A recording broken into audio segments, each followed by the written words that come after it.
It's 6:22 and we're back into regular sessions, the special city council meeting. Do we have a motion on the agenda item we're taking for the activity we took in executive session? Mr. Mayor, I move that we approve the settlement as presented by the Chief Appraiser Jerry Lee concerning FMC as presented. Mark makes a motion. Who seconded it? Brady. Brady second. Further discussion? Proceed to vote. All in favor say aye. Aye. Aye. Opposed. Motion passes. All right, next item on the agenda is public safety building. Who's going to make the presentation? I will. Okay. Mr. Mayor, members of the council, you see two items on this. There are actually 3 steps to get to these 2 items, so if you'll indulge me for just a moment. As you'll recall, we hired Apex Company LLC to do an environmental survey of the police department. There was significant discovery of significant environmental issues, both mold, mildew, even found some asbestos that our previous study didn't find. In order to properly mediate those environmental issues,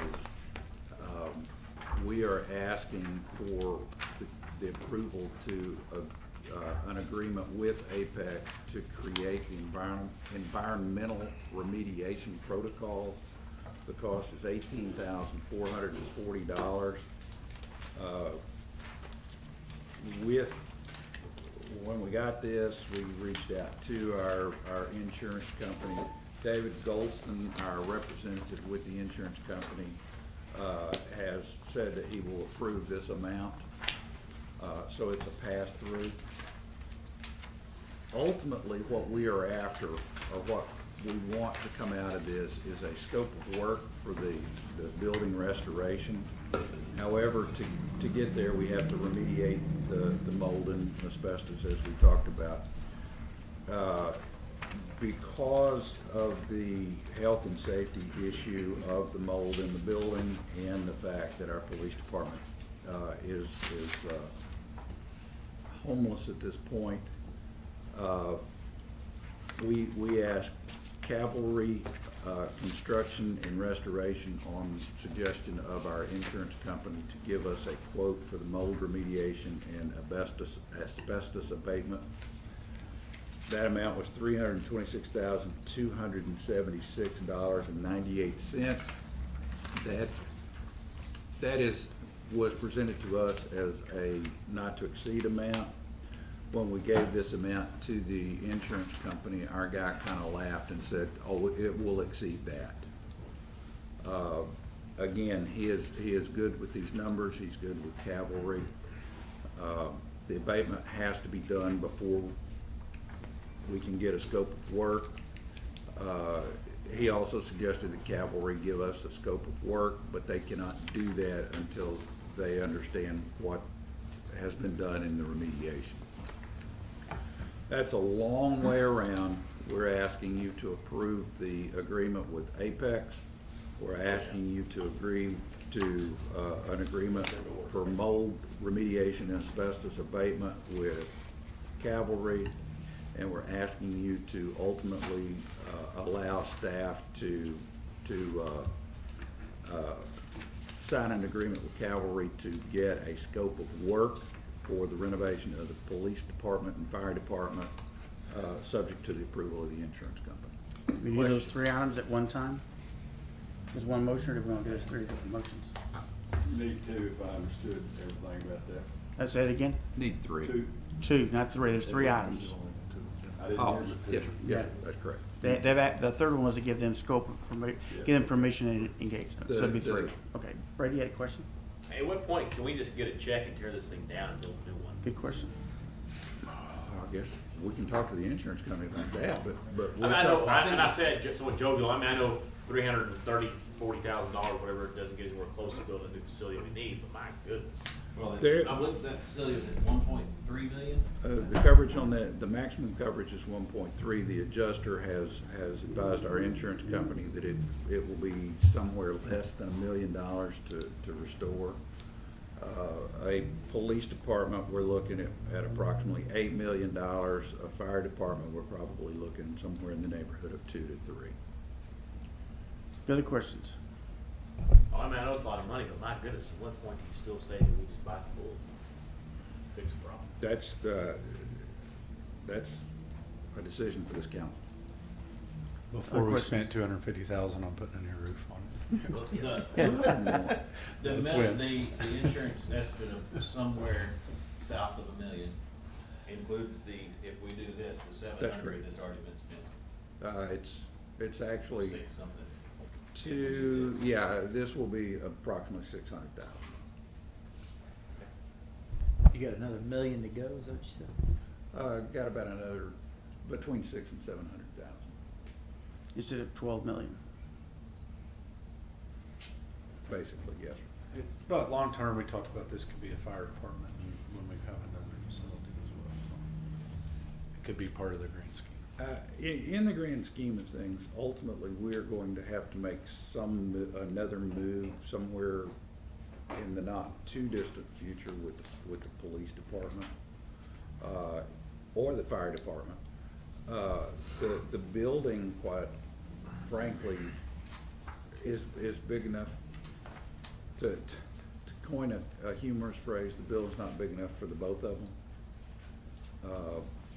But Chief Chu and I have discussed, in my opinion, and I think they agree with me, that this is the best alternative at this point.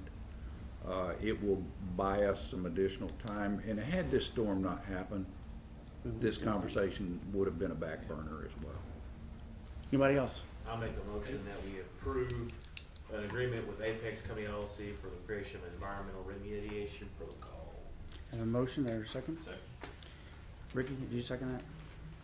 Motion for item 1 for the discussion. Proceed to vote. All in favor, say aye. Aye. I'm sorry. You just jump out there. You never hesitated before, just jump out there. Well, I wanted to ask Mr. Barnes, this is, I think I understood from you, a pass-through expense. Yes, sir. Does it reduce our overall availability of funds to do the rest of the repairs? Both of these Yes, sir, by contracts? those amounts. Yes, Sir? sir. Yes, sir, by those amounts. Okay, We have 1.3 in coverage. We've spent probably right at $250,000. This would add another $350,000. That puts us up to about $6 million. We would arguably 6 or 7. We have about $600,000 left. Our insurance company advised us today that their adjusters have said the amount of damage to the police department was somewhat less than $1 million, between $800,000 and $1 million, including all this work. including this work. That's correct. So we're still under our cap. Absolutely, depending on how you want to figure the amount, between $300,000 and $500,000 cushion. Okay, all right, thank you. We have a motion and a second. We'll proceed to vote. All in favor, say aye. Aye. Same sign opposed. Motion passes. Do we have item 2? There your motion. Mayor, I make a motion to consider approval of agreement with Calvary for the creation of a scope of work for building restoration. And include the mold remediation, To include the mold remediation abatement. the expenditure of $326,000 plus. So I'll include all that not to exceed number. Yes, Okay. sir. Is that okay with that? Got a motion and a second. Any further discussion? So See, he jumps out there. if we do this as a not to exceed, you said the adjuster thought that it would, Subject to, the plan created by the, unless authorized further by more money by the insurance company. in addition to the addition- whatever the cap is? Yes, sir. If it exceeds 326,277, you'll let us spend more if the insurance company says okay. But would that eat into the remainder of the cap money? Yes, sir. So if this goes to, you said the adjuster thought it would be significantly higher, so if it goes to 700,000 to do this, Oh, he didn't indicate that. To me, significantly higher is another $50,000 or $75,000. all right. And I guess this is the the only company that can do this, or the only one that we got a bid from? Yes, sir. I mean, they have 816 total OT hours. I don't know, it's weird. Well, they're working every Saturday, but, yes, sir, it's the only quote that we got. Again, we were working under the suggestions of our insurance company. They've worked, Cavalry has worked in this county. They're the ones that redid the Dublin City Hall, after their storm. We also checked with several folks in our area, including folks in the building trades. There's nobody in Stephenville that is equipped to do this. We checked with the county. The county said they researched it.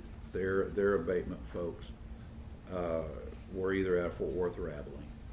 So, Alan, once they complete their part of the job here of putting this together, then what's the next step? The next step, once we get the scope of work, is that we will bid the reconstruction of the city hall. We will prepare a request for proposal or request, yeah, it'll be an RFP for those services. We'll bid it just like any other construction job. So that'll be open to local builders or contractors that meet the Yes, sir, standards too? absolutely, absolutely. Okay. I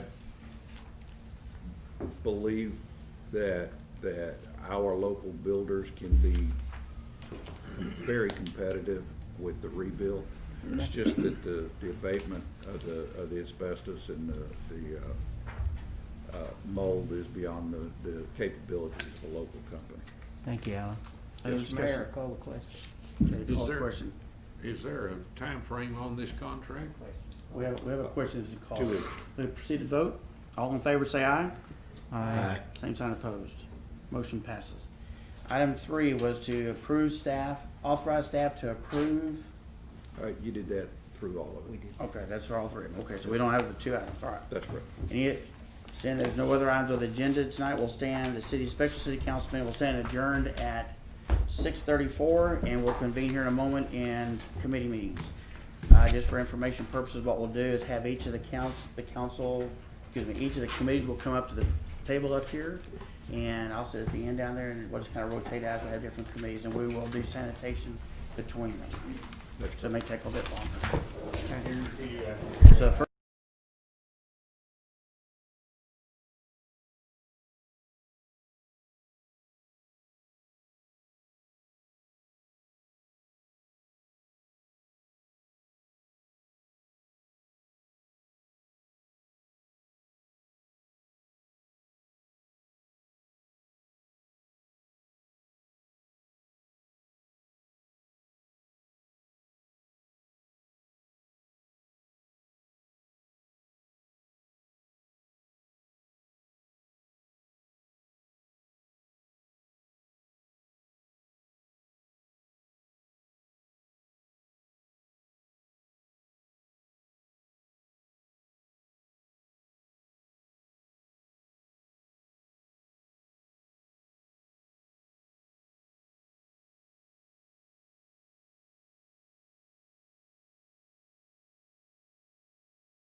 city council work Work session, 6:36. Mr. Chair. Okay, thank you. And I'm gonna turn it over to Julie. Okay. We have one item on the agenda for the Tourism Committee. We have a request from Extreme Team Roping, and we have Ben and Jody Clements here to answer any questions, but they have had 2 events in May, and they have several throughout the year that they applied for. Our Tourism Advisory Board met on February the 24th and reviewed their applications. They gave a positive recommendation for all of their events for $5,000, and they passed it forward for your review and approval. Did they So present? they are here, they have a copy, this is Ben Clements, he has a copy of their expenditures for their 2 events in May, and if y'all have any questions for them, he's here to answer any questions or concerns y'all might have. It's about the shortest course I've ever seen. So actually, we can talk about 3 events, and we can talk about our events going forward. But we have the one event was pre-COVID, right as COVID hit. And it was an event called the Big Break. It was held at Lone Star Arena, and that event went really well for us. Lots and lots of folks attended that event. We had lots of hotel rooms. Everything was as normal for that event. Julie asked me to kind of put together what our total expenses are, and for that event itself was $130,387. We have in almost all, in all of our events with the exception of our finals, we have a set advertising budget, and we spend about $20,000 in advertising for each of those events. For example, this one here, we spent $10,400 in print advertising. Online advertising was $6,600, and text and other advertising was at $3,000. Right after that event, COVID hit. We had to cancel a couple of events, not here in Stephenville, but San Antonio, Gonzales. And then when the governor opened things back up in May, we were able to have our Cinco de Mayo event. We had to change things up, of course. We put on our ads to practice the social distancing. Trailers had to park 12 feet apart. We had masks and sanitizer available to the contestants. We worked and have implemented an online entry process so that it limits the interaction of entrance with the office. They can enter online and don't ever even have to come up there. But anyway, we on our Cinco de Mayo, we had that disclaimer about the please practice social distancing, and if you're at risk of contracting COVID-19, please stay home. Trailers must park 12 feet apart. So anyway, we did that. The cost of production for that Cinco de Mayo was $108,000. And again, the same advertising budget. We spent $10,400 in print advertising. Print advertising, of course, something like this, and the Stephenville logo goes on all of our ads. The online advertising, Facebook and Instagram and such, $6,600, and text and miscellaneous was $3,000. That event brought a few folks to town. It was held at the Park Your Pony Arena, which is just outside of town. It's an outdoor facility. It gave us a little more room to spread out, a little more ease of keeping people apart, less interaction, but we still did have a great turnout at that roping. Some hotel rooms were used. Then we moved on into May 15th, where we had the Cowboy Capital Classic. And this event was held at Lone Star Arena. It was a good success. The cost of that was about $126,488.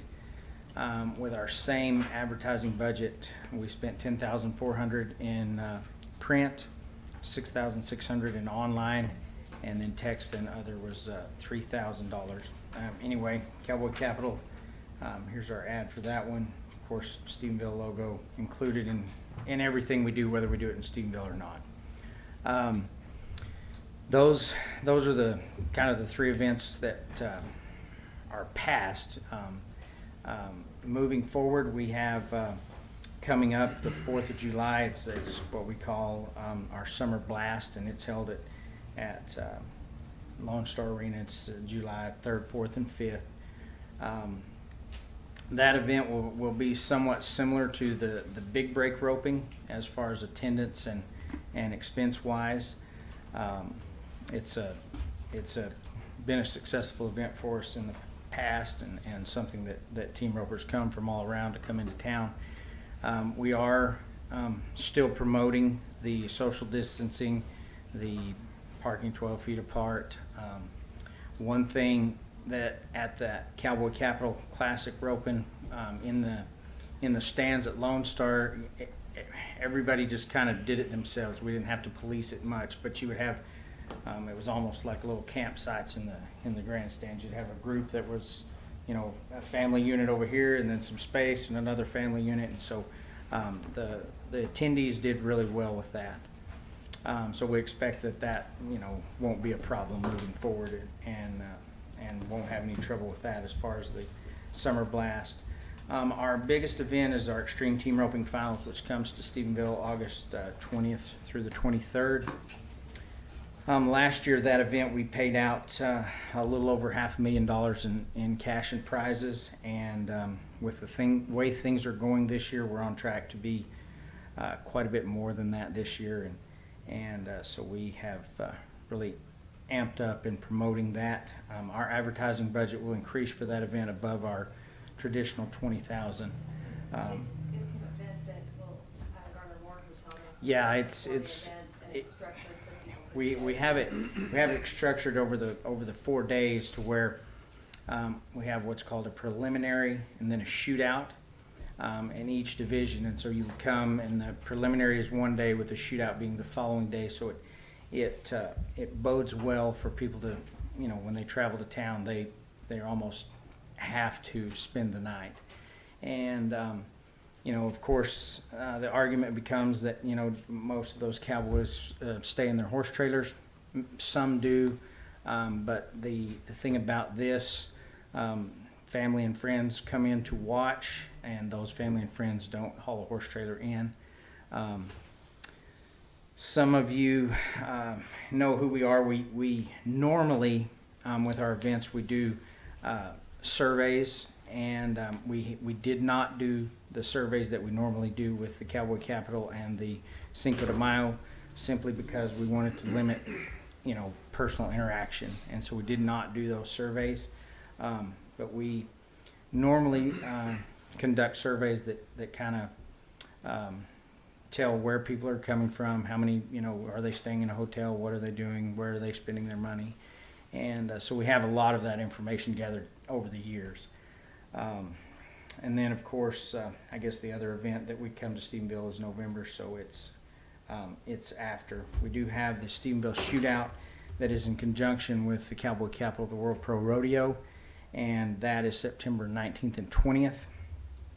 That event, of course, sets off or starts Rodeo Heritage Week, and so it kind of it brings a lot of folks to town, and then they inevitably stay throughout the week. So lots and lots of hotel rooms are used throughout that week, starting with our event. That's the one in August? No, the one in August is our finals, and then the Stephenville Shootout is in September. September, okay. Mhm. Apologize. Do you have any hotel blocks? We don't do the hotel blocks. We try to not favorite one property over the other, and so we don't block out any rooms. We just put the hotels. We send them in our finals, especially. We put together a welcome packet, and when they get there, when they do their entry, they get their where to eat, where to stay, all of that. So we do not do the hotel blocks. That's just something we've not practiced. It's just, we feel like it, it doesn't say, hey, go to this property over the other.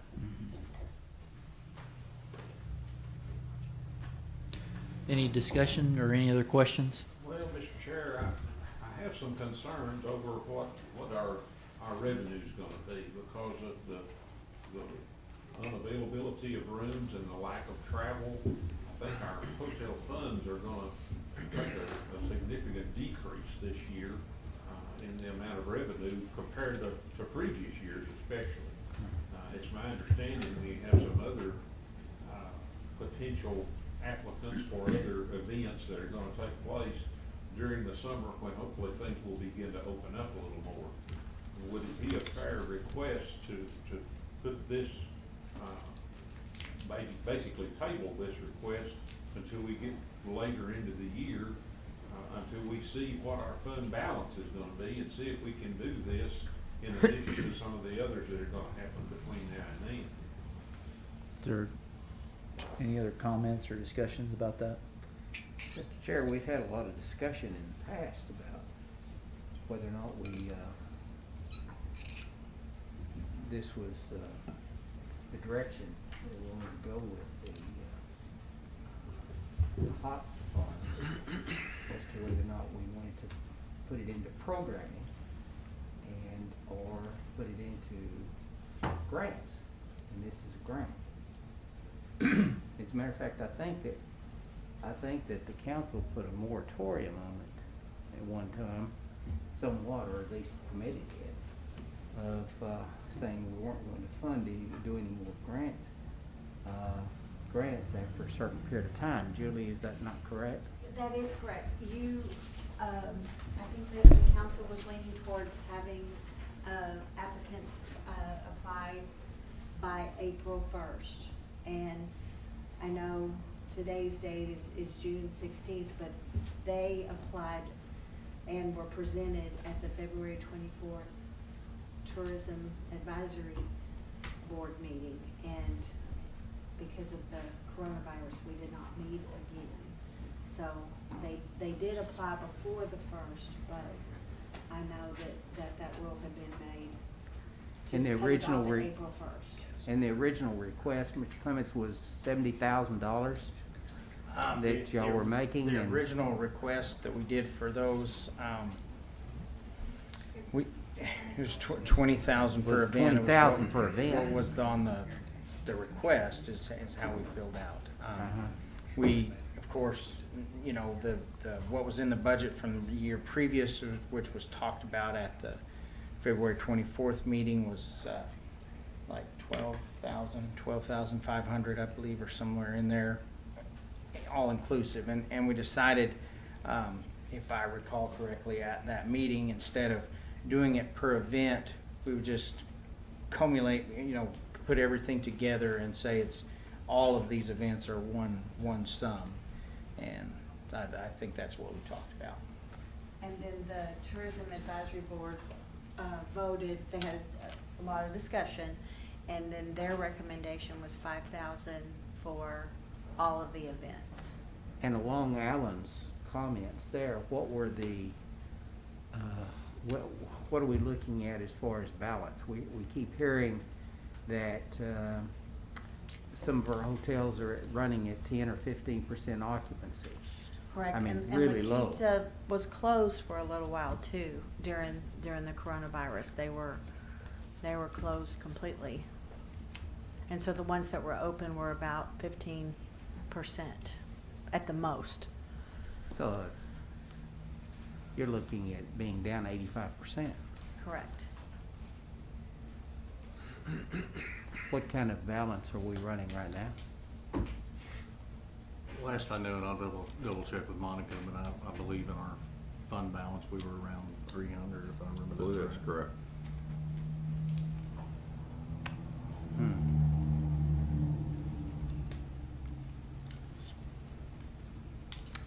Mr. Clements, Yes, sir.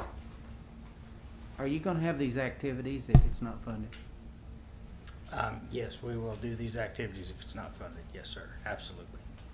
We believe in the community of Stephenville, and I mean, this is our home. This is where we're gonna, conduct a majority of our events. So yeah, if it's not funded, we will still continue to do business. I mean, that's not gonna stop us. We appreciate the help and the assistance, and we appreciate the support. We have arena wrap that we use at all of our events, and we've included this Stephenville logo on that. I mean, we're all in whether it's funded or not. Well, I for one, I know that certainly appreciate what you guys do and the events and things like that you bring in. I think we're in a very, Mr. Chairman, I think we're in a really tight situation with regard to funding and everything. And I would move that we either delay it. Well, I would move that we not fund this project this year. Okay. Second. Second. Any other discussion? All right, we'll call the vote.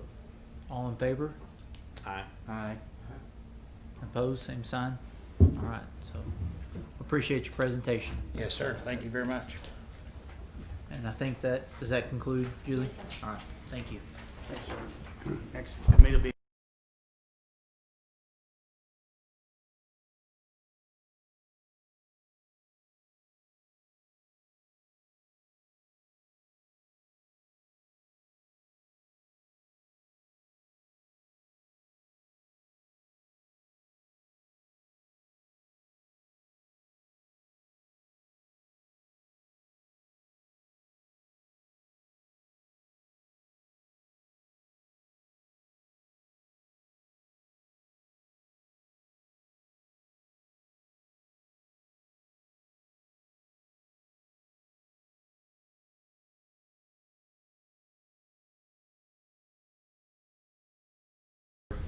Presentation of retirement plan advisor proposal.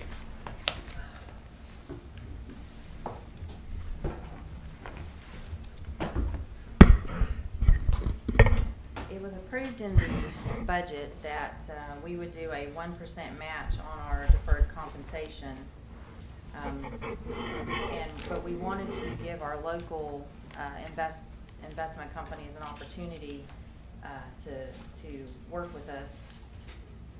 So what we did, because it would also require a plan change to our current deferred compensation plan, is we put out an RFP.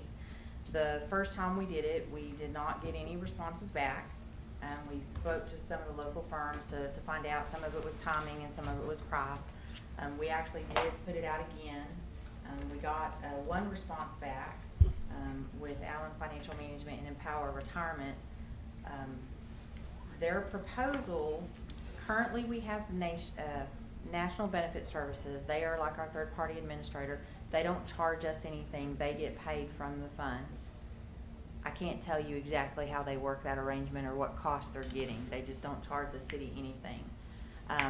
There is no fee for the current plans to the participant as far as an annual maintenance fee. And I can't speak to the Legend or the Lincoln because I'm not in that. And the reports that they send me don't include it. But I do have Nationwide personally, and so when I looked at what their asset-based fees, it was anywhere from 0.70% to 0.95%, depending on what investment you had purchased. So Empower, their proposal was that the city would pay $2,000 an annual plan maintenance fee. Each participant would pay $45 annual account maintenance fee, and then the asset-based fee would be 0.7%, which would be, again, out of the employee's account. And there is an opportunity that those fees could go down after the plan assets hit a certain point. We had them cost this out based upon a new plan because we currently have, at the last count, there's about 21 employees that are on these other plans, And we didn't really think it was right to tell them that they had to move all their money into another plan, especially with the market being kind of crazy. You wouldn't want to sell something at a loss. So, and this is strictly up to the council's determination on how you want to do this, is, you know, we could make everybody switch to the new plan, or you could say you can keep money in your old plan, but anything, you know, we're not gonna continue doing, salary reductions into the old plan. If you wanna have deferred comp, it's gotta be into this new plan. Or you can say, we're gonna keep the old plan, you can continue to put, contributions into that if you want, but you only get the 1% match if you put it on this new plan. So you have a lot of options, it depends on what you want. And then now I'm going to turn it over to Caleb, so that he can show you what Empower offers. I don't know about Lincoln or Legend, because like I said, I don't have them. Nationwide does have an online version where you can go in and you can, it's that you do a gap analysis. You can pick your, you know, what your retirement is, and it'll do the calculations based on the information it has on your salary and stuff in there now. And it'll tell you, like, this is how much money you need to retire, and this is how much you're gonna get, and this is where you need to fill the gap, and then it makes recommendations on how you do it. But he can show you what Empower has. It's a little bit more robust than what Nationwide has. It has a health, I think, calculator in it as well. Nationwide does not come down and meet with the city on a regular basis. I did talk to one of the references that Empower had, and obviously they're down in Houston.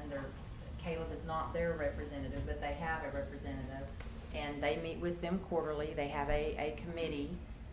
They go over how their investments are doing, and they've even put a few investments on like a watch list because it wasn't performing.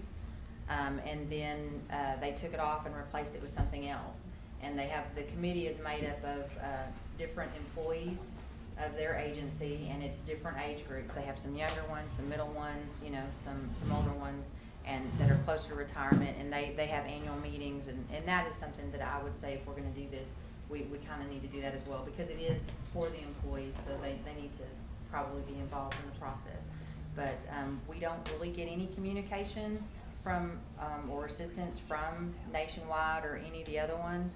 When I talk to MBS, they're like, well, yeah, we can send somebody down, but I think we're looking more for some more participation and guidance. So I'm going to let Caleb show you guys what they can do for us.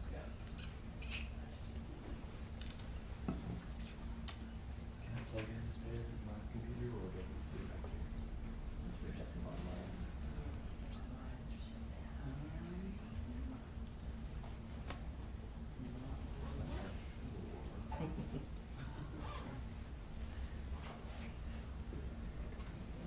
Plug in this computer to the 4 TVs. Yes, that's all we need to do. That'd be great. I was like, I thought we did that. We need, your computer will need to be over here though. Okay. We have a clip and then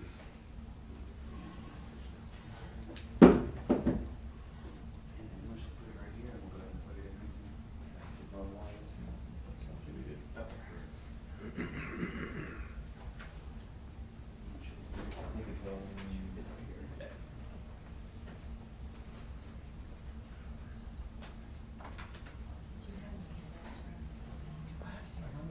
Yeah, I'm gonna, at the very end, I'll cut off and whoever wants them back. There's like 7 of them. I didn't know how many. Oh. will be here today.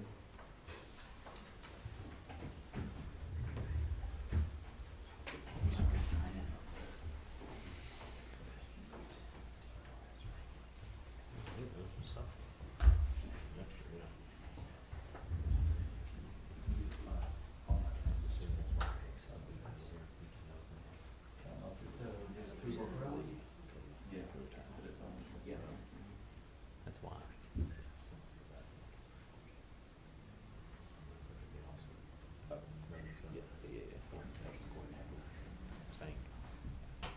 Thank y'all for being patient with me. Some of these resources are kind of best viewed online more than anything else, and they actually, Empower's created a dummy participant site as well as a dummy plan administrative site, so we can actually see some of the functionality, get a better feel for how it works. We good? Ready when you are. Okay, great. Let's go back to the desktop if you can. And I might be able to reach from here.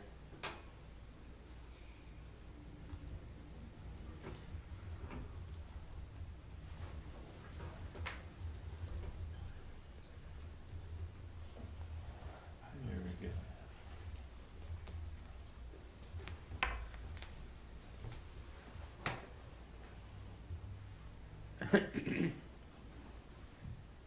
What it is, I had saved the access right here. This is actually available for anybody who wants to go into this site, actually look at it, play around themselves, and actually see how some of the functionality works, whether that be from the participant side or the plan sponsor side. So I'm going to go ahead and just kind of model this just for a minute with y'all, then, and of course, if you have any questions, I'd welcome.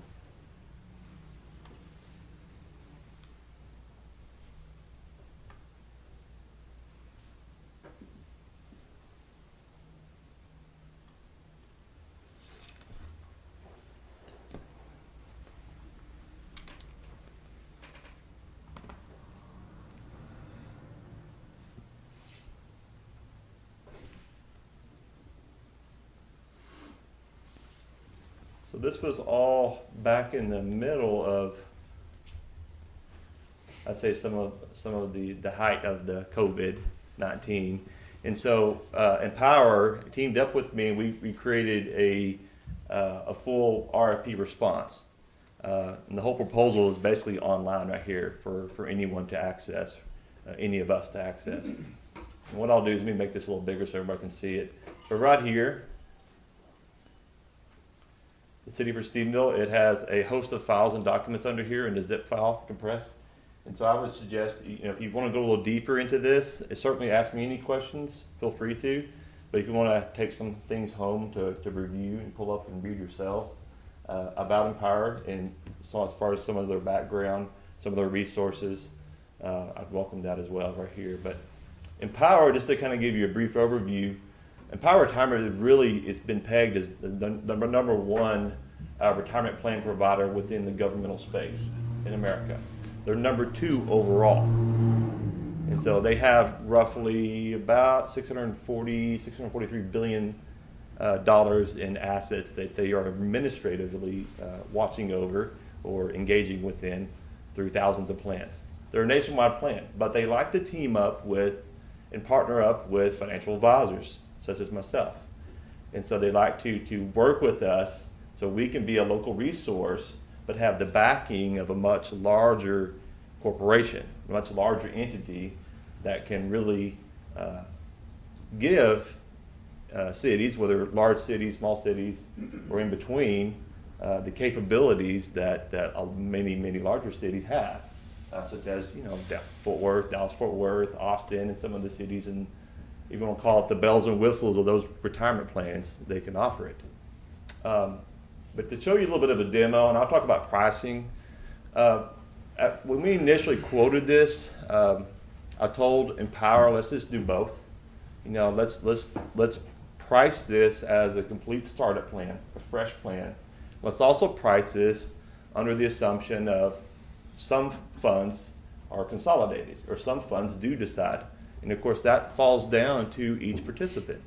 Each person within the nationwide plan or any prior plans has that choice if they should choose to consolidate or move into the new platform if they see value in it, right? And so we wanted to price it just to give everyone full transparency to really see how the pricing works. That is actually all within here as well. But I'll talk about it in, of course, Monica was spot on. Startup plans, they have a $2,000 a year annual base plan fee. On top of that is a 0.7% or 70 basis point annual asset-based fee. Most plans nowadays are going to be offering some sort of a levelized fee or some sort of an asset-based fee that kind of makes fees equal, if you will, for each person across the board. And so that's kind of the idea behind some of the recent regulatory pushes. along with that, on a brand new startup plan, they have a $45 a year per participant fee. Now, that changes. You know, when you start building into a plan and building a new plan up with Empower, they have the capabilities and they're willing to reprice it even year by year. And so they told me even just yesterday, usually from a brand new startup plan, it takes a year or two to get it going. You know, not only the time of implementation, getting more people, in a sense, bought in and excited about it and participating in it, but for it to build up and grow. But when you start reaching a good amount of savings built up in it, it's certainly advisable to reprice it and to look at it. And that's when the second part can come into play, that she's talking about. And that is where, and they have, let me pull this up for you, this will be a little more clear to see too. They have several structures. Once you see it, it adds it's very clear. Okay. I can actually see better right here.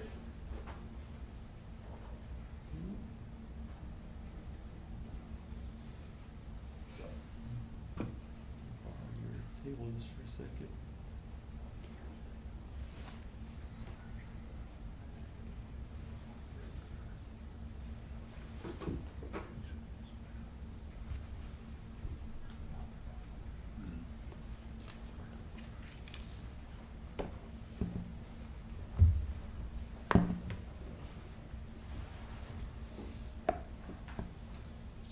So right here, as you see right here, we talk about the $2,000 annual plan maintenance fee, the base fee for a startup plan.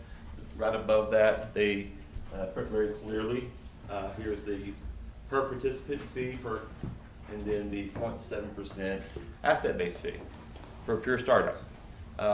There are, it's wise to be aware of, there are some charges that can happen if certain situations happen. For example, if someone wants to take a loan against their plan, there can be a one-time loan processing fee. Or someone wants to set up a systematic withdrawal plan and draw out retirement funds monthly, kind of a situation, there can be a one-time fee to set that up. And those are actually disclosed right here.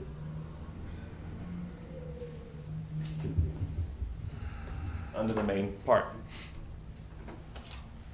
So this is the startup, and I'm addressing fees and costs first because I know that's very relevant, it's very important, and we'll get into the actual website in just a minute, and I want to show you some of these capabilities.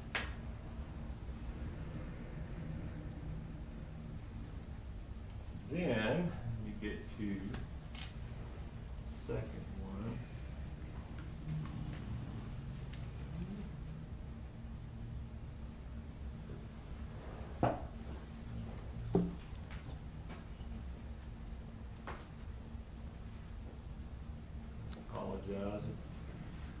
Apologize for my face, y'all. It's actually a little harder to see that up there.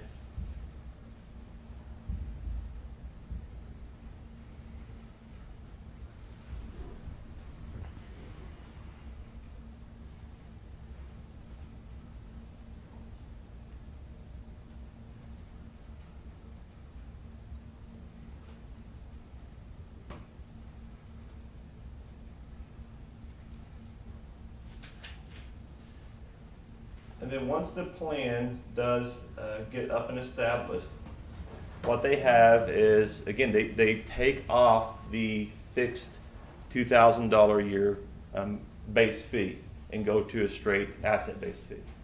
And so that's kind of the trade-off. On the startup side, they have a fixed base fee and then a low asset-based fee. And then as the plan gets repriced, it can even be annually.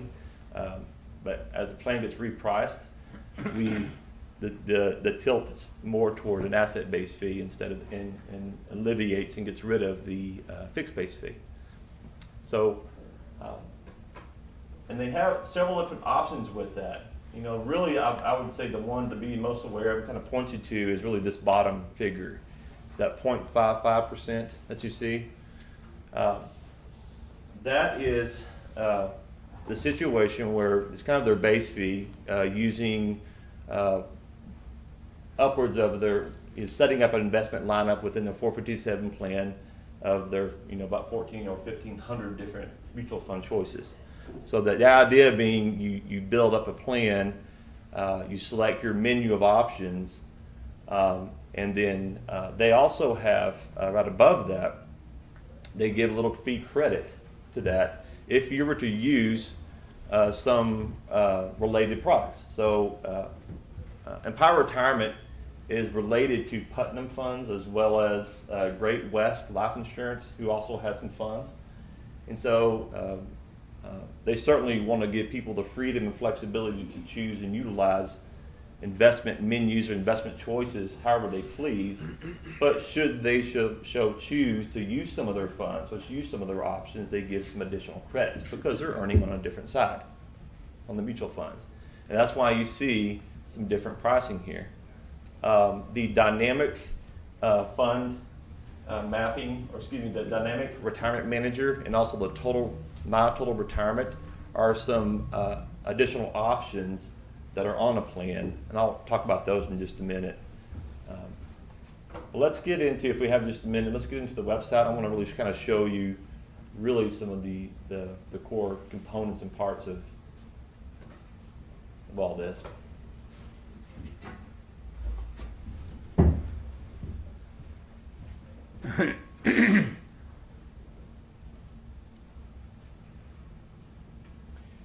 So Empower has invested heavily within their technology. They are really trying to marry not only kind of a standardized participant website experience where participants can get on, view their balances, make changes, change what they're contributing, but also almost like a retirement financial planning approach to it. And so as we see, as we log in here,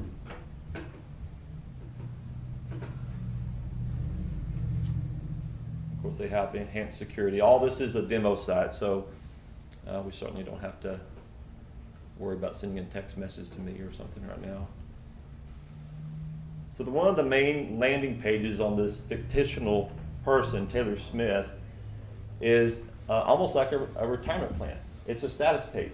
Where are you at your point in savings, not only with the 457 type of retirement plan, but other resources of replacing your income and being able to successfully retire. And you'll notice in here, it gives participants the ability to really see the net effect of different contribution rates, changes to asset allocation or investments, even contributing to a pre-tax 457 versus a Roth 457 contribution that would be tax-free coming out, as well as retirement dates. This can actually, Empower has also gotten into modeling Social Security for people when that does apply for people. It even gets into, and I'll show you a few more of these things here too. For example, this is just, again, a dummy scenario situation, but you can readily see the changes if a person was willing to contribute more. One thing I really like in particular too is it gives them a view of what is the net effect on their paychecks. Because most of us would agree, we'd want to know, well, if I do contribute more, what's the trade-off? How much is it going to cost me out of pocket on my paychecks, right? Well, it gives us a scenario of that. It tells us that because it maps into the payroll and the salary of each employee. And so each of these figures and facts are customized to each participant and employee. Let me kind of collapse this and show you a little more here. And retiring later, we see the effect of that. Now, Empower Retirement has really 3 different ways a participant in their 457 plan can engage or invest with them. And they're alluding to that right here. The do it for me, and that is what's called their total retirement package. It is not a plan level cost or anything like that. It's elective at the participant level. And it's basically I need help selecting my investments, and I want somebody to kind of do it for me, manage it for me. And that is what kind of falls under a 338 fiduciary relationship. It's not with me, it's not with Empower, it's with a group that Empower has brought in, Advised Assets Group, AAG, to manage people's portfolios for them should choose to have this. So the way that works is basically a participant can go through right here, click on this, and it'll take them through a few more steps asking about their background, their financial situation, their risk profile, and getting to know them a little bit better. And then it'll start to pair that up with proper recommendations. You know, you should be invested in a portfolio allocated 80% in equities, 20% stocks and bonds, or wherever it comes out to be. And then from there, it gives them the ability to authorize this company, if they want to manage and make changes to funds and follow that allocation form. So if a particular investment falls out of favor or over multiple quarters is falling out of favor, it gets replaced. And they've given them the ability to do that. Now, again, it really is a feature that can be completely turned off, you know, from the very beginning of the plan start even. It's not something but Empower wanted to at least make y'all aware of this, that this is an ability that's out there, and it's pretty common within the 401k world too.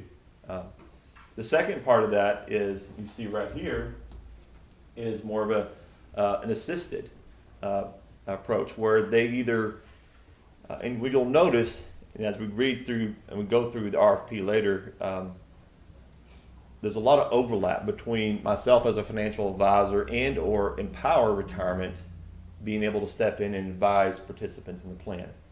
So in other words, what that means is this is set up in such a way to where participants are welcomed to engage with Empower directly, and they can call them. They have some 600 odd employees waiting that are government specific plan employees waiting to help answer questions, as well as guide them on their investments. Or they can also come directly to me as a local resource or the local arm.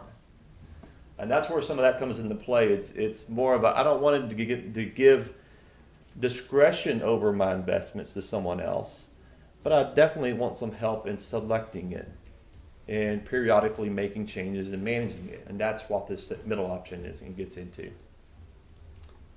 And then, of course, the third way you can engage with investments within a 457 plan with Empower Retirement is completely a do-it-yourself. And so this is kind of just a landing page. Within this, and I won't spend too much more time on this because there is a lot. They've packed a lot into the website, a lot of functionality. But we can get into modeling Social Security situations whenever it applies. We can even get into modeling other sources of revenue or income, other sources of assets that may be coming down the line. So the idea being is it gives employees, participants, more of a true holistic view of their potential retirement sources and income.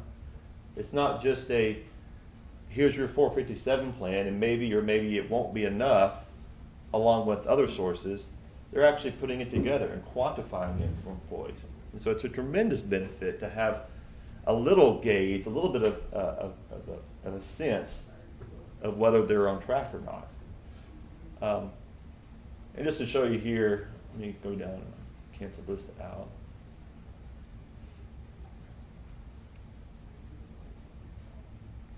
If I can read this from far away. Yeah, there it is, right there. Empower Retirement is actually able to model, and again, it's an approximation, it's an estimate, but they're able to model specifically Texas TMRS type of pension plans.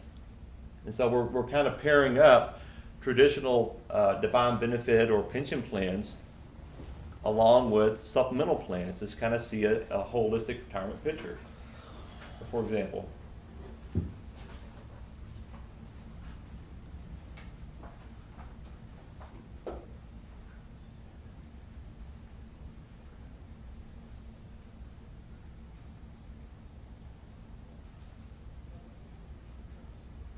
And again, this is based on just a sample person that's been entered in here, but this will give you an idea of what they could expect.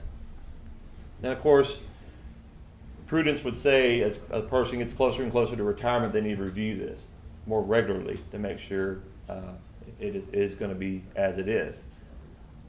But it does give a person a bit of an idea to do touch their toes into some retirement planning, retirement financial planning on a holistic view. So that's really, you'll see a big approach that Empower Retirement has behind their platforms. They want to provide the biggest benefit, the most value to ultimately the employee participants of the plan. So much so that they can actually feel somewhat comfortable with their various sources of retirement income or savings as they get closer and closer to that date. And so they've invested, like I said, very heavily into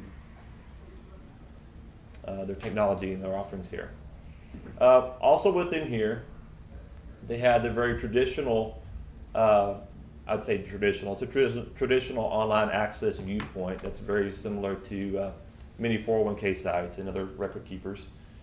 You get into tracking your balances, so tracking rates of return, looking at even increasing your contributions and seeing a projection of what that would look like for the year given a person's salary that's been entered.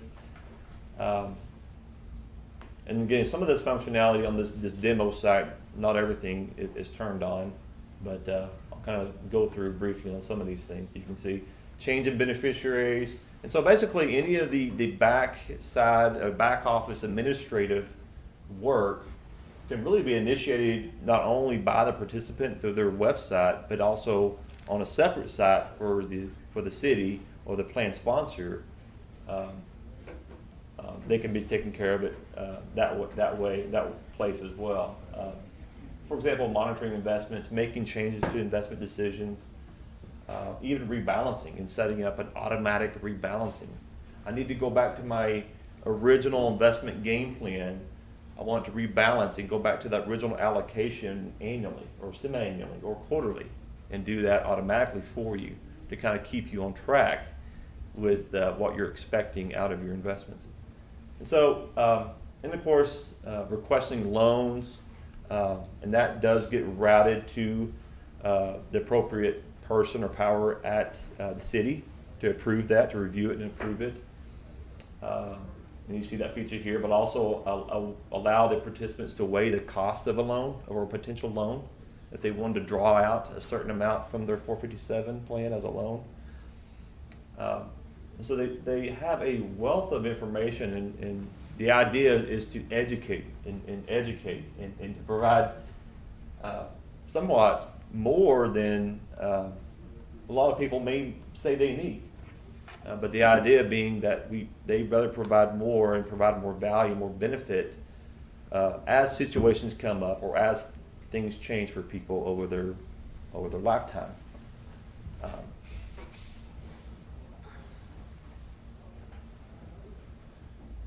I'm going to pause here for a second. Are there any particular questions about kind of the plan participant site? I know we've kind of skipped it around a lot, and there is, as you can see, there is quite a lot of areas that you can really dive into. I want to be respectful of y'all's time. So how often does this platform change? I mean, do y'all, is it constantly being? It's daily. That's good. That's a great question, but it's daily. But I mean, so like if somebody is a part of this program and they're used to, what the different buttons do and that sort of thing, and then boom, y'all come in and change it. How often does that happen? Because then everybody's like, to be honest with you, I couldn't tell you how often Empower Retirement changes their website platform and how the features work and where the buttons are located and how things drop down. I'd have to ask them that, to be honest with you, and find out. But any other questions that we kind of moved? Okay. Up here as well, there's the other features and abilities. Again, like I mentioned, 3 different ways for a participant within a retirement plan, 457 plan, to engage either with Empower directly or in combination with Empower and myself. Do it for me, help me with it, or let me do it myself. And then it talks about more here. Caleb, Yes, sir. when you were talking about the fees at the beginning, Sure. just to go over that again, we're talking about a $2,000 annual plan maintenance fee until the overall fund gets to be a certain balance, a large balance. A $45 annual participant fee for each account. That's to be paid by the employee. And a 0.7 asset-based fee, which Correct. is the smallest it will ever be. No, that is actually the highest it'll ever be. That will be That's the highest, it'll ever be. okay? That's paid by the employee. It's basically the total value of the account, I assume. Correct. Correct. And what they do is they actually value the account, look at it on a quarterly basis, and so they And you they charge on a take quarterly basis, I would They'll say. take a quarterly equivalent Which is well of below that retirement. of that 0.7%. So, and those are the only fees involved in this? That is correct. As far as plan level fees, I did mention there are some of the one-off fees, like if someone says, I want to do a loan, there's a one-time loan processing fee, Got that. $25 to Every that time participant. you don't take any money out, it's $25. Or setting automatic, exactly. It's There's just things like that. There's a lot of nickel and dime stuff in there. Yes, there is. There can be, to be honest with you, if someone wants to set up a host of nickel and dime kind of situations where I want a loan, I want a systematic withdrawal, I want to set up an RMD kind of payout plan or a 72T distribution. If they kind of go through a lot of these ancillary things, there could be, $25 here, $15 here, a wire charge for wiring as opposed to mailing it, or an EFT or ACH, which is free. And so some of those are pure preferences too. But you're right, there are some of those fee situations that could arise. Okay. As far as I guess to speak on that too briefly, the 0.7%, the $2,000 base plan fee, that for startup plans, they are essentially kind of at their highest cost point. Because as plans grow in savings and balances, you start to receive volume discounts. I myself even priced into this plan a volume discount at an asset level or a plan asset level that would drop my personal fee in half. My fee is built into this. There's no set outside or separate charges. And then I've even noticed when we did a mock scenario or mock pricing with Empower at a $500,000 plan, and that's total plan assets. At a $500,000 plan asset level, that per participant fee had already dropped down to 20, and the asset-based fee, the $2,000 flat plan level fee was gone. And so they start switching to more of an asset-based model, and you reach a point where the per participant fee goes away altogether. And obviously, we saw even the flat plan-based fee goes away altogether, and it's just based on kind of a asset-based fee or a percentage of assets. Those were some of those figures we were looking at when we saw the 0.55% or the 0.5%. That's where we're seeing that come into play, and that was just at the $500,000 level. And it gets lower and lower as the plan grows and as time goes on, at the $1 million level, $2 million level, so on and so forth. I mean, does that help to kind of put a framework around that? Okay. Well, there is a separate site. This is one of the sites I really wanted to engage with you specifically today, is the participant site. But there's a separate site I'm willing to go into if we have time, and it's the sponsor site. And so it's the city's view and the select people that would be involved in various roles of administrating the 457 plan. So, okay.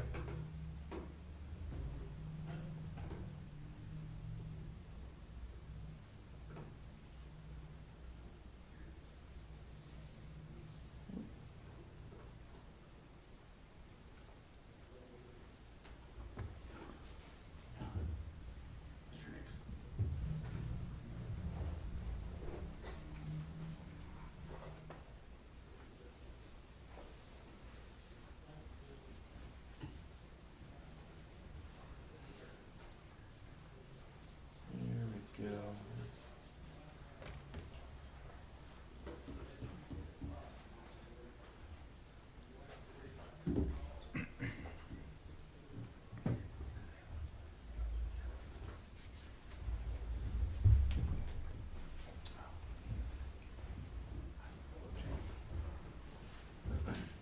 Okay, so again, this is another demo site for the plan sponsor level or the record keeper level, namely the city.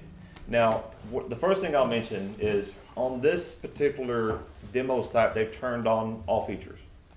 And so in reality, powers will be broken up. Certain people will have certain access to certain areas, reporting. Certain people will have access to payroll reports or payroll information updating and submissions.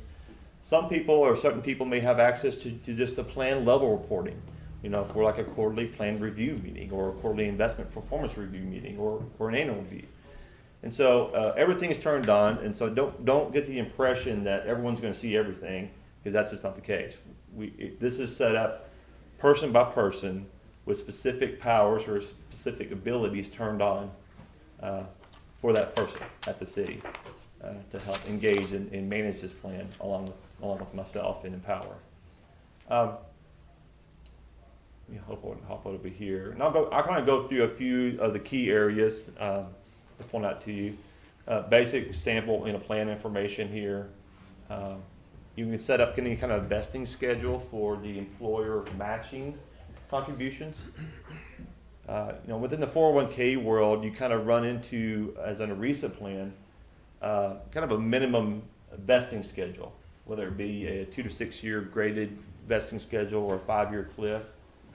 457 plans are provably non-qualified.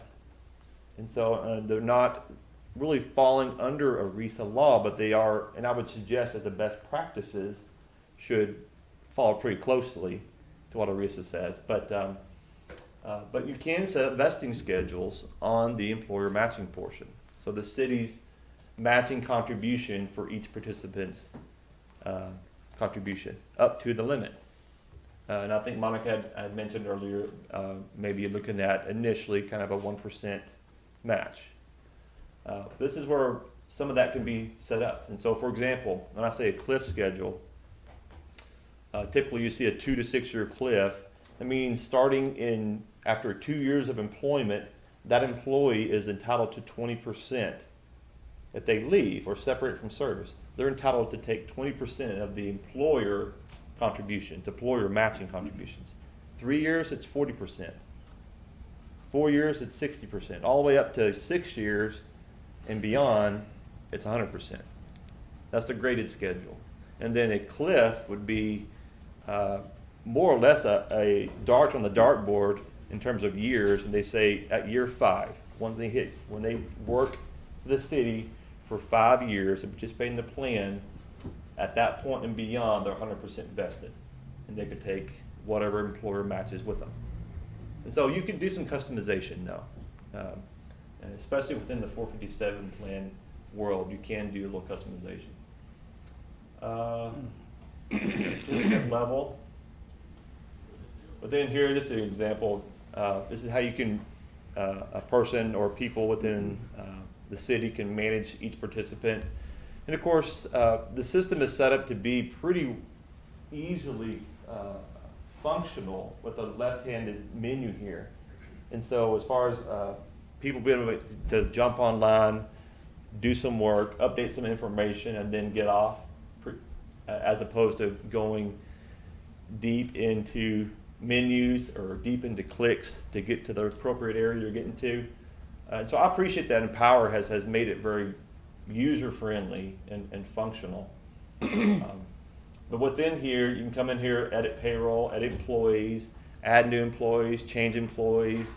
If an employee becomes disabled or a separation of service, they choose to switch jobs. All that can be done pretty well on the fly in here. Payroll information can be linked in. It actually can be batch uploaded as well. Similar to a payroll department setting up batch payroll to process every pay period. You set up batch contributions in here as well. Now, certainly you have to come in and review it and make sure that it is correctly mapping and correctly tying to the contribution rates and also the appropriate match. But a lot of that can be pretty much set up as a template and pretty well done in advance. With some, and so after some of the initial hurdles of initial setup and getting the right people and the right powers that have the right abilities to manage the plan, they've geared this in such a way that it can be pretty much a minimal time impact going forward in the actual day by day and period by period, year by year work on the plan. But coming in here, you can get into also plan level reporting. One of the things that Empower looks at as they look at all the employees and kind of, we saw earlier on that percentile graph, all the employees overall, if you will, average lifetime income replacement score. And so the idea is they're reporting to us, or at the city level, how well are the employees engaging on this? How well are they actually coming in, putting in other resources, Social Security, putting in the TMRS pension, expected figures, and coming up with a retirement figure. And the idea being that if the scoring is very low, or there's very low participation, then that's going to trigger for me and for Empower Retirement that we need to re-engage, or we need to do some educational events and campaigns to increase participation. Also looks at the overall contribution rate for the whole plan, investment diversification within the plan. You can see how many people, in a sense, are investing in, for example, one option, or are they investing in multiple options? Kind of a cash flow and transaction, overall participation rate. Sure. Just a second. So on that, when you said that you look at the numbers, or someone here can look at the numbers and determine that maybe some education is necessary, is that done holistically, or is that done on the individual level? How do you approach that? And so that's kind of a holistic plan level view.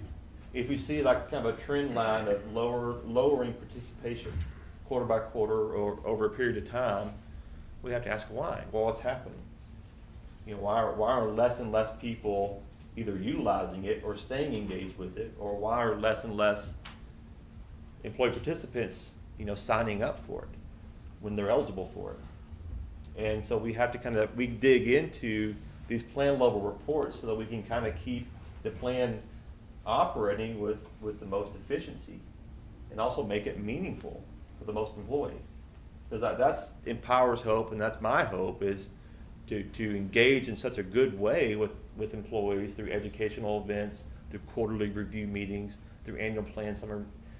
Do all these campaigns and events and activities to kind of keep people engaged and in some ways kind of keep them excited about the plan.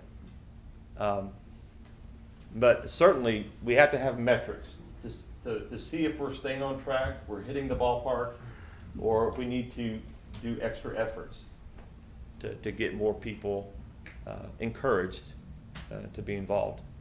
So that's what a lot of this does at the plan level reporting is looking at the different metrics and different ways you can slice up and look at a plan in terms of efficiency, in terms of trend analysis and things like that, and so on and so forth. So this is good for, if you think about it, kind of follow-on review meetings before the city to kind of see, how effective is our plan and how are we doing. Fiduciary center. Some of this will actually allude a little more to some of the 401k stuff, which, like I said, they turned on all the menus, all the features, just to kind of give everyone a full-on blanket approach to what's involved or what could be involved. I'll show you some administrative side. One thing that's really interesting with Empower is they've actually built in workflow and to-do lists within their side, within the plan sponsor side. So with separate individuals having separate abilities and separate logins, certain people can assign tasks to others. Hey, don't forget to do the payroll on this. Oh, don't forget to review the contribution template before it's submitted and goes out. And you can get into a lot of the really good rules-based kind of management of managing, effectively administering a retirement plan, but all within the same platform. It's not through by way of emails or missed emails or missed phone calls, all that. It can be done within the plan. And so, and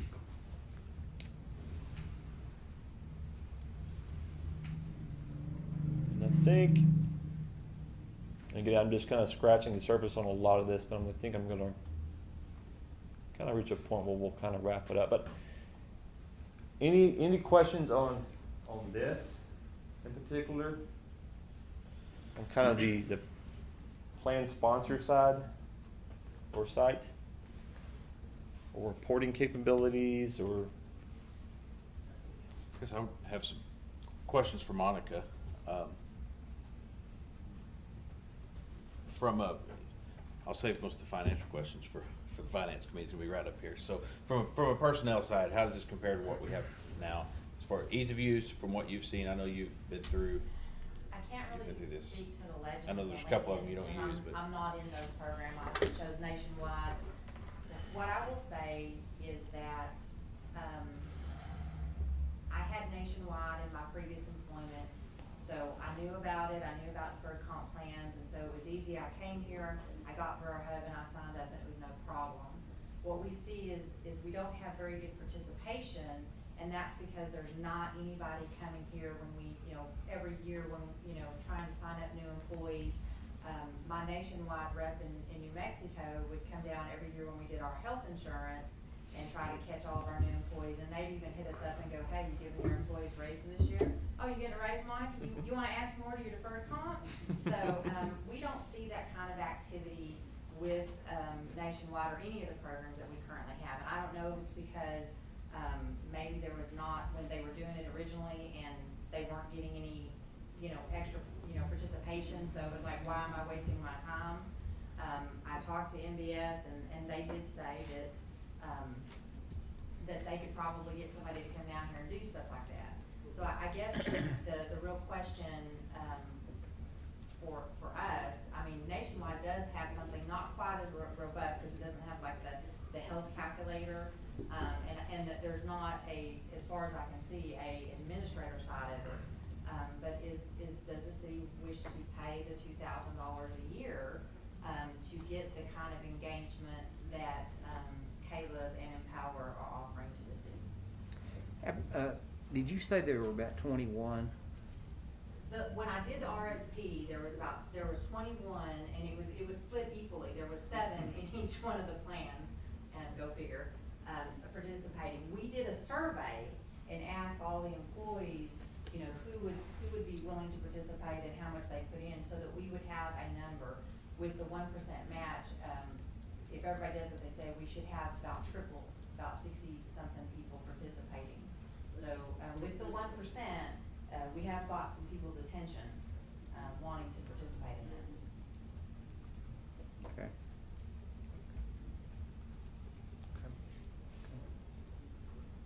Well, any other questions? Otherwise, we'll kind of wrap it up here. So Okay. the question before the personnel committee is, do you want to make a recommendation to council, positive, negative, or? So you need a recommendation tonight. It's not just a presentation. No, it's up to, I mean, if you wanna think about it a little while longer, that's strictly up to. There's Yeah. also the same agenda item's gonna be on finance as well, is that Right. correct? Yes. Okay, so I'd recommend right now the personnel committee not Not make a take any recommendation action, on right. that. Yeah. I'd like to have see some more information on what we've actually got right now too. Okay. To compare it to. I so- would too. So, That'd be good. okay. Very good. You good with that? No, I'm good with that. Super. Okay. Do you have anything else? No, I think I'm good. All right. Thanks for your time and. Ted, will you go hang ahead. around a little bit? I wanna visit with you just a second. Sure thing. You- Good, okay. Then personnel committee will stand adjourned. I apologize, you've probably seen me walking around like a chicken with my head cut off.